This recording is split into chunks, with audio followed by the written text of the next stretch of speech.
messieurs, l'honneur m'échoit aujourd'hui de vous présenter les travaux du panel 1.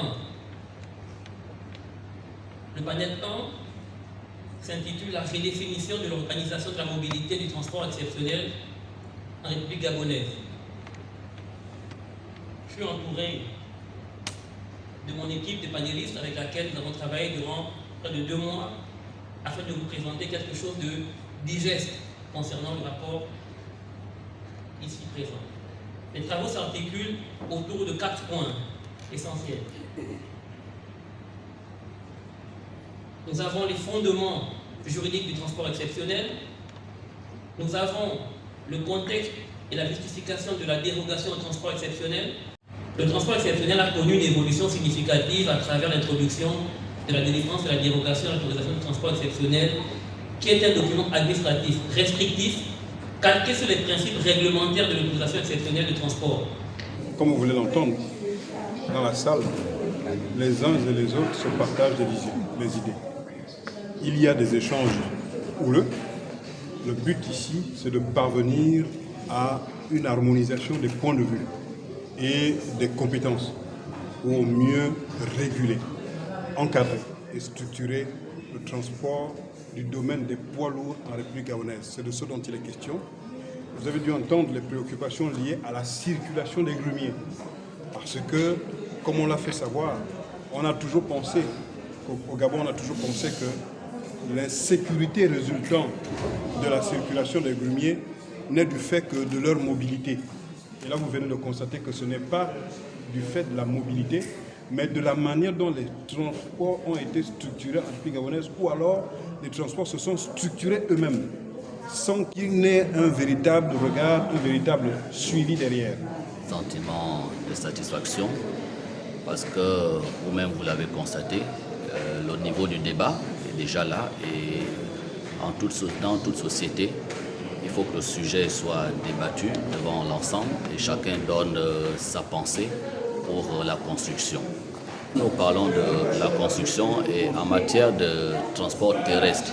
Au Gabon, nous avons là une partie de notre économie qui doit se développer et tout à l'heure, nous avons constaté que le débat s'articule sur la société GESEZ.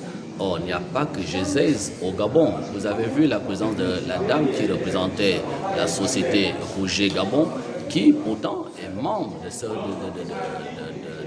panel, mais elle était en mal. Et c'est ce qui a plus donné raison de constater que ça n'allait pas. Bon, Dieu merci, ils disent que c'est un texte qui sera amendé, ils vont tenir compte de tout ce que nous avons apporté comme proposition pour voir, pour éviter surtout le risque d'accident. Nous parlons aujourd'hui de l'accident de Massika, qui demeure ancré dans les mémoires des Gabonais. Pas la prétention définitive de vous les imposer, mais nous avions tout simplement le devoir de le faire par rapport à nos attributions, nos fonctions, etc. Mais de vous les soumettre également pour qu'ensemble, nous regardions si amendement il y a ou si modification il y a ou si nous allons tous dans le même sens. Nous avons déploré également le manque de formation des formateurs. Donc là, j'entends notamment là, les moniteurs d'auto-école. La corporation des moniteurs d'auto-école se forme dans le tas. C'est-à-dire que d'une auto-école à l'autre, forme un groupe de formateurs et on forme les uns et les autres. Cela ne veut pas dire qu'il n'y a pas de formateurs dans les auto-écoles. Cela ne veut pas dire qu'il n'y a pas d'auto-école qui forme dans les poids lourds, comme je l'ai entendu tout à l'heure. Moi, je suis formateur poids lourd. Au-delà de la formation poids lourd, je suis formateur des transporteurs de produits pétroliers, notamment dans les matières dangereuses transportées, dans la façon de les transporter et surtout dans les dépotages en station-service. Ce manquement qu'on a décrié dans cette salle n'existe pas. Il faut tout simplement prendre l'information, vous adresser aux bonnes personnes au lieu de faire du copinage. Et c'est pour cela qu'il ne sera pas possible de projeter les programmes que nous avons rédigés. Parce qu'ils sont tellement techniques, vous n'y comprendrez pas grand-chose. Par contre, nous pouvons apaiser l'inquiétude à travers l'assurance que ce qui manquait par rapport aux accidents de la route que nous avons déplorés jusqu'ici, c'est le constat fait sur le terrain de la multitude des accidents de circulation causés par les problèmes de formation. L'envoi est une réalité qui se repose sur le code qui est la Bible. C'est cette Bible qui parle de sécurité, qui parle de visite technique, qui parle de formation. Le code poursuit 3 objectifs. Le premier, c'est de faire en sorte que nous tous, qui sommes usagers de la route, nous puissions nous la partager sans heurte, pas de choc, pas d'accident, pour préserver la vie. Le deuxième objectif, c'est faire en sorte que, pour partir d'un point A à un point B, nous ne perdions pas trop de temps.